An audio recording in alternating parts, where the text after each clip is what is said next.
கோடை காலம் முன்பே சுட்டெரிக்கும் வெயில், வறண்டு போன வனப்பகுதி. கூட்டம் கூட்டமாக ஊருக்குள் புகுந்த யானை கூட்டம்.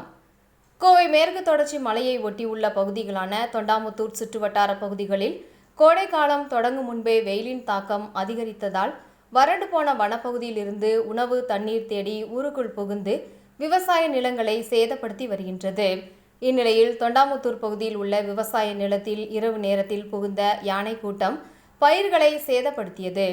யானை கூட்டத்தை பார்த்து அச்சமடைந்த அப்பகுதி விவசாயிகள் இதுகுறித்து வனத்துறையினருக்கு தகவல் தெரிவித்தனர். வனத்துறை பணியாளர்கள் விரைந்து வந்து யானையை அங்கிருந்து வனப்பகுதிக்குள் விரட்டினர். மேலும் கூட்டம் கூட்டமாக யானை கூட்டம் அடிக்கடி உணவு, தண்ணீர் தேடி விளைநிலங்களுக்குள் புகுந்து பயிர்களை சேதப்படுத்தி வருவதாக, அதனை கட்டுப்படுத்த வனப்பகுதியில் வனத்துறையினர் தண்ணீர், உணவுப் பொருட்கள் வைக்க வேண்டும் என்றும், மேலும் வனப்பகுதியிலிருந்து யானைகள் அங்கு வராமல் தடுக்க வனத்துறை நடவடிக்கை எடுக்க வேண்டும் என்று மேலும் அப்பகுதி விவசாயிகள் வேண்டுகோள் விடுத்துள்ளனர்.